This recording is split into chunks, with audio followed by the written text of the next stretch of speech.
समाचार। आइए करते हैं खबरों की शुरुआत, लेकिन उससे पहले एक नजर आज की हेडलाइंस पर। संस्कृत महाविद्यालय के प्रबंधक को धमकी, अज्ञात व्यक्ति ने दी अधिवक्ता को भी धमकी। बंधन बैंक लूट कांड का खुलासा, पुलिस अधीक्षक ने की प्रेस कॉन्फ्रेंस। सीपीआईएम नेता अशोक शाह ने लगाया आरोप, सरकारी योजनाओं में मची है लूट। बांदा में संस्कृत महाविद्यालय के प्रबंधक और अधिवक्ता के साथ अज्ञात व्यक्ति ने अपशब्दों का प्रयोग किया और धमकी दी। अपने आप को सचिव बताकर मुख्यमंत्री और हाई कोर्ट के न्यायाधीश को अपशब्द कहे जाने का मामला सामने आया है, जिसमें अधिवक्ताओं ने पुलिस अधीक्षक से मिलकर उचित कार्रवाई करने की मांग की है। बांदा के बबेरू में श्री गौरी शंकर संस्कृत विद्यालय के प्रबंधक और एडवोकेट नरेंद्र गौतम को फोन पर किसी व्यक्ति ने धमकी दी और खुद को उत्तर प्रदेश का प्रमुख सचिव आलोक त्रिपाठी बताया। साथ ही मुख्यमंत्री और हाईकोर्ट के माननीय जज के लिए भी अभद्र गंदे शब्दों का प्रयोग किया। नाराज अधिवक्ताओं ने सोमवार को पुलिस अधीक्षक से मुलाकात कर उक्त अज्ञात व्यक्ति पर कार्रवाई करने की मांग की है। मामले में अधिवक्ता संघ ने पुलिस अधीक्षक से शिकायत की है। नरेंद्र गौतम किस समस्या को लेकर आए हैं? समस्या थी कि एक अननोन नंबर से फ़ोन आता था और फ़ोन करते बात करते हुए हमारे जो है यशस्वी मुख्यमंत्री उत्तर प्रदेश योगी आदित्यनाथ जी को गाली गलौज करता था और उसको ये बताने पर कि प्रकरण माननीय उच्च न्यायालय में संभवतः विचाराधीन है, जिस विषय पे आप बात कर रहे हैं, तो कहता था माननीय उच्च न्यायालय के जो जस्टिस होते हैं, न्यायमूर्ति होते हैं, उनको मैं जूतों से मारता हूँ। अब आप मेरा पावर नहीं जानते, मेरा पावर बहुत है, मैं प्रमुख सचिव बोल रहा हूँ। इस विषय पे हम पूर्व में कई बार प्रार्थना पत्र दे चुके थे, इस पर हमारी FIR अभी तक दर्ज नहीं की गई थी। हमने DVD भी बनवा के दे रखी थी, ऑडियो हमारे पास अभी सुरक्षित रखा हुआ है गाली गलौज का, हर प्रकार का। कार्रवाई नहीं हुई तो तब हम महासचिव जिला अधिवक्ता संघ बांदा जी के साथ FIR की मांग करने के लिए आए। किस वजह है गाली देने की, क्या वजह है गाली की वजह ये है कि एक विद्यालय हमारा संस्कृत विद्यालय, उसके प्रबंधक हैं हम, उस पर किसी प्रकार से आपको ऐसा प्रतीत होता है कि ये व्यक्ति या जो चयन जिनके नहीं हुए हैं उन्हीं में से कोई व्यक्ति ऐसा करवा रहा है, ऐसा प्रतीत होता है। तो आज SP ऑफिस से मिले तो क्या कहा इस पर? SP साहब ने आश्वासन दिया है, जिला अधिवक्ता संघ महासचिव जी की उपस्थिति में आश्वासन दिया कि FIR दर्ज हो इसमें और अगली कार्रवाई की जाए। अधिवक्ता साथी श्री नरेंद्र गौतम जी को बार बार एक अननोन नंबर से फ़ोन से धमकी दी जा रही थी।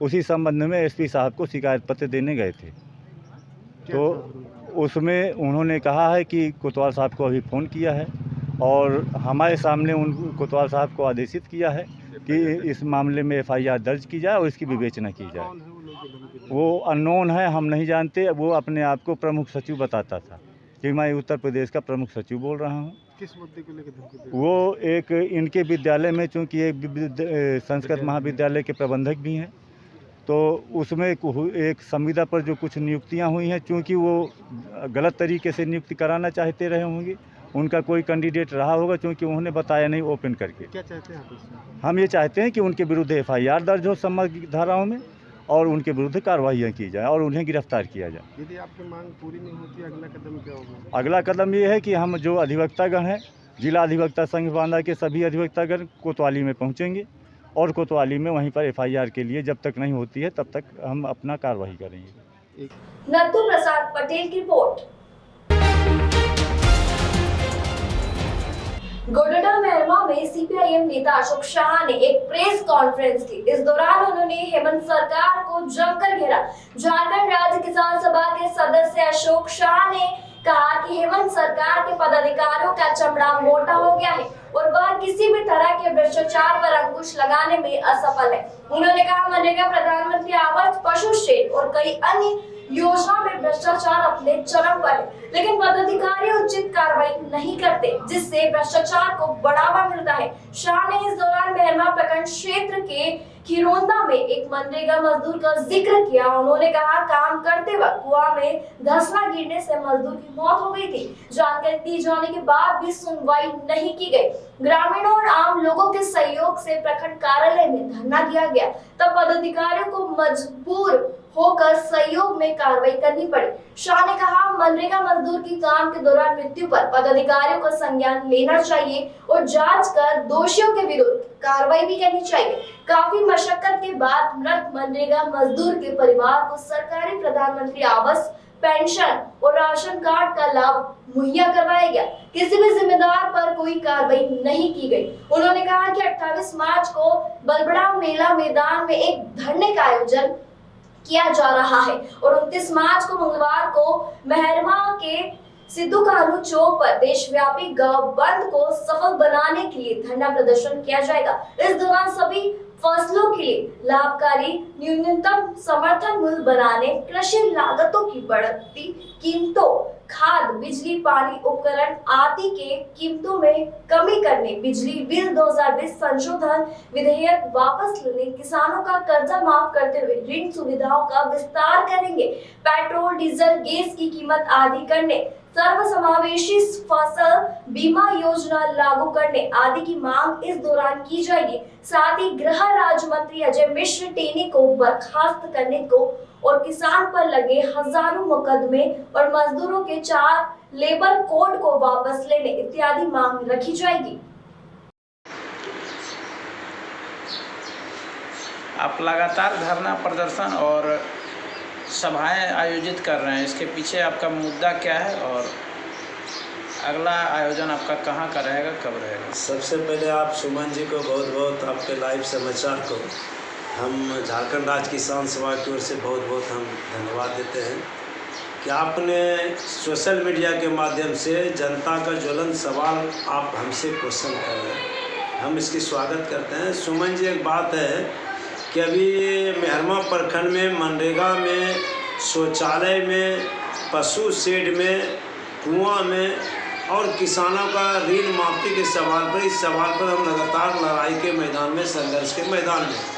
आप पिछले दिनों एक खिरौंदा में मनरेगा मजदूर प्रमोद यादव जो काम कर रहे थे मनरेगा के और पंचायत में, वो कुआं में धंसने से उनकी मौत हो गया। और आज तक हम लोगों ने इस पहले भी वीडियो साहब के यहाँ प्रदर्शन किए, इसके 14 तारीख को जिला मुख्यालय में हम लोगों ने कार्यक्रम किए, लेकिन ये हेमंत सोरेन की सरकार में पदाधिकारियों का जो समझ है उसका इतना चमड़ा मोटा हो गया कि गरीब जनता से, मजदूरों से, किसानों से ये सरकार के पदाधिकारी को कोई लेना देना नहीं।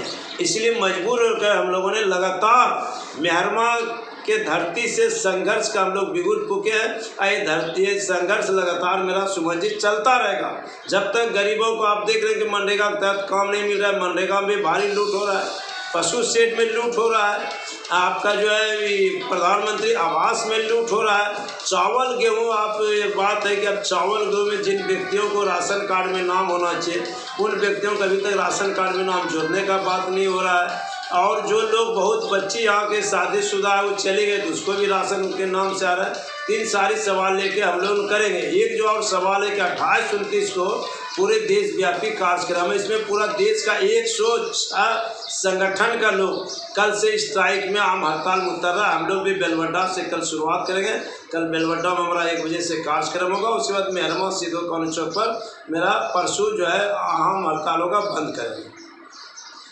कल का आपका बलवड्डा मेन चौक पे धरना प्रदर्शन? हाँ, कल धरना प्रदर्शन है कि अभी तक ये जो प्रमोद यादव का जो धंसना से जो मौत हुआ है उसका जो दोषी पदाधिकारी है, दोषी जो वहाँ का जो कर्मचारी है, दोषी जो वहाँ के बीपीओ है, दोषी मेहरमा का जो है बीडीओ साहब हैं, उन लोगों पर हम लोगों ने थाना प्रभारी को लिख कर दिया है कि अविलंब जो है इनकी दोषी पदाधिकारियों का गिरफ्तारी हो, और अगर गिरफ्तारी नहीं करते तो बात होकर हम लोग कल गोडोडा मेहरमा से सुमन सिंह की रिपोर्ट।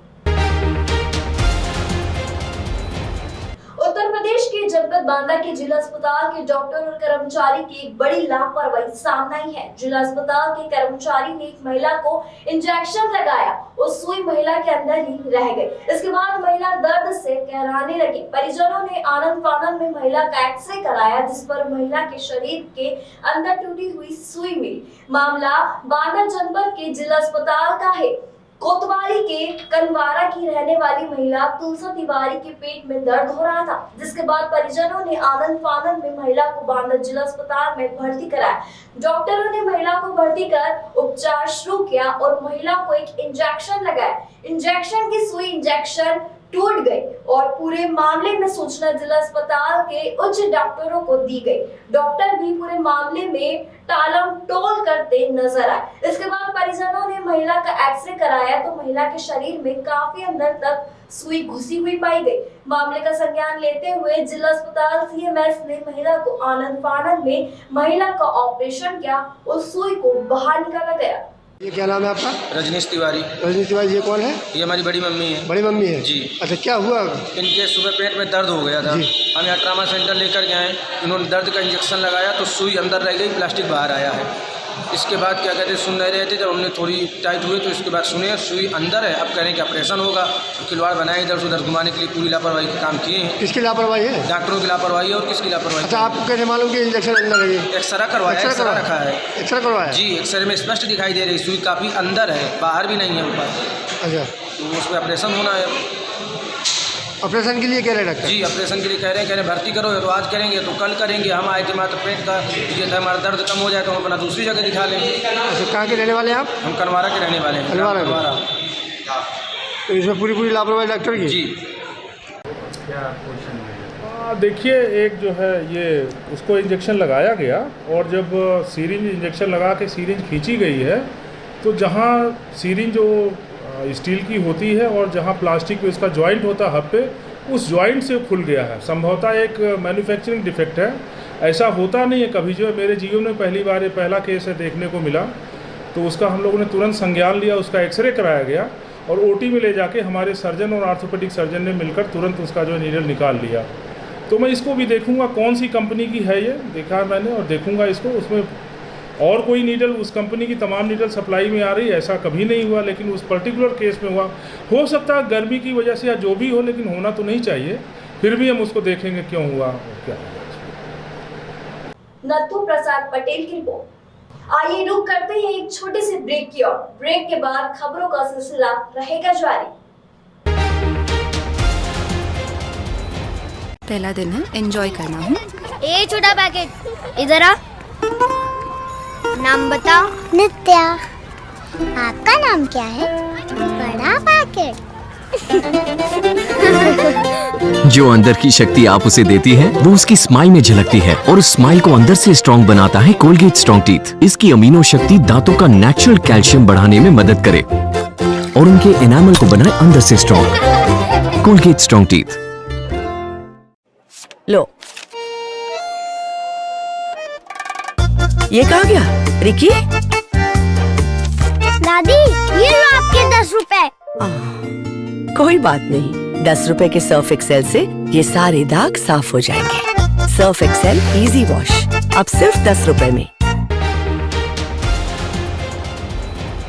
2000 से अब तक उड़ीसा में बीजेडी सत्ता में है। 2022 के पंचायत चुनाव और महानगर निगम चुनाव में इसने एक बार फिर अपना दमखल दिखाया। कटक मेट्रोपॉलिटन कॉर्पोरेशन चुनाव के विजेता सुब्रत घदई ने 47 नंबर वार्ड में कॉर्पोरेट उम्मीदवार के रूप में एक विशाल रैली निकाली और अपने वार्ड तक मार्च किया। आइए सुनते हैं सुब्रत घदई का क्या कहना है। मु तो प्रथम धन्यवाद देवी मो अंचलवासी 47 नंबर वार्डवासी की तांकर विपुल भल पाइबा आशीर्वाद पाई मु आज ये जययुक्त होती एवं ए अंचल विकास हूँ मोर प्राथमिकता।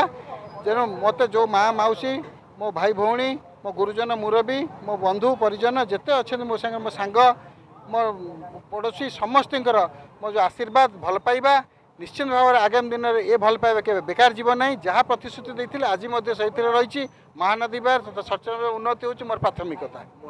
जहाँ कही निर्वाचन पूर्व आज से कहूँ जलबंदी समस्या महानदी मुक्ति पाइबे यहाँ हूँ मोर प्राथमिकता। रमेश मोहल्ला की रिपोर्ट। गोड्डा जिले के महागामा थाने के मोहनपुर चौक बंधन बैंक को लूट लिया था। 4 अपराधी हथियार लेस होकर आए और हथियार के दम पर बैंक के कैश काउंटर से 17,24,900 रुपए लूट कर भाग गए। घटना की सूचना मिलते ही पुलिस ने कार्रवाई करते हुए बंधन बैंक मोहनपुर के शाखा प्रबंधक राजू घोष के लिखित आवेदन के आधार पर अज्ञात अपराधियों के खिलाफ मामला दर्ज किया और जांच शुरू की। पुलिस अधीक्षक YS रमेश ने अपराधी की गिरफ्तारी के लिए अनुमंडल पुलिस पदाधिकारी महागामा शिव शंकर तिवारी के नेतृत्व में एक टीम गठित की। तकनीकी साक्ष्य और अन्य माध्यमों से सूचना के आधार पर लोहरदगा पुलिस के सहयोग से बॉम्बे कुमार को पकड़ा लिया। पकड़े गए बॉम्बे कुमार उर्फ साहब ने पूछताछ में अपराध स्वीकार किया और अन्य आरोपी के साथ मिलकर घटना को अंजाम देने की भी बात कही। 26 मार्च की रात को दूसरे आरोपी राजेश कुमार पाल की समस्तीपुर बिहार से पकड़ा गया है। बैंक लूट कांड में मुख्य अभियुक्त की गिरफ्तारी के बाद गोड्डा पुलिस अधीक्षक YAS रमेश ने प्रेस कॉन्फ्रेंस कर मामले की जानकारी दी है। अनुसंधान में शामिल पुलिस पदाधिकारियों को डोडा SP ने प्रशिक्षित पत्र देकर सम्मानित किया। 28 फरवरी को बंधन बैंक में 17 लाख के आसपास जो है लूट की घटना हुआ था। उसमें जो है एक 6 टीम गठन किया था, स्पेशल टीम्स गठन किए थे SDPO महागामा के नेतृत्व में, और 6 टीम जो है बहुत मेहनत करके जो है ना, कल आप लोगों को पता है कि लोहरदगा में बॉम्बे कुमार को हम लोगों ने गिरफ्तार किया है बिहार पुलिस के मदद से और लोहरदगा पुलिस के मदद से। उसमें उसी का कंटिन्यूएशन में हम लोग को कल RPF के द्वारा राजेश कुमार पाल, इसका भी हम लोगों ने गिरफ्तार किया है, जो बंधन बैंक में जाकर वहाँ पर लूट की घटना को अंजाम दिया है। और इसमें जब हम पूछताछ करने के लिए ले आए हैं और इससे पूछताछ करने पर बहुत सारा केसेस का जो है इन्होंने बताया है। जैसे इनमें मुख्य केस जो है 96 लाख लूट का घटना हुआ था पलवल हरियाणा में, उसमें ये मुख्य अभियुक्त था। और इसके अलावा जो मुखिया के मर्डर में, समस्तीपुर में जो मुखिया का मर्डर हुआ था शशिनाथ झा का, तो उसमें भी ये फरार चल रहा था। इसके अलावा एक और बहुत सारा केसेस जो है रंगदारी का और मर्डर केसेस भी कम से कम हम लोगों को अभी क्रिमिनल एंटीसिडेंट जो निकाल रहे हैं उसमें करीब 15 केसेस का जो है हम लोगों को मिला है, मर्डर, डकैती और रंगदारी केसेस में। इसमें जो है और हम लोग अभी क्रिमिनल एंटीसिडेंट्स को जो है निकाल रहे हैं। बहुत सारे बिहार साइड के जो जिले है वहाँ पर इनके बहुत सारा केसेस है। हम लोग बिहार पुलिस से संपर्क में हैं। गोड्डा से संवाददाता सुमन सिंह की रिपोर्ट। अभी के लिए इतना ही, बाकी हर खबर, हर अपडेट के लिए जुड़े रहे लाइव टीवी समाचार के साथ।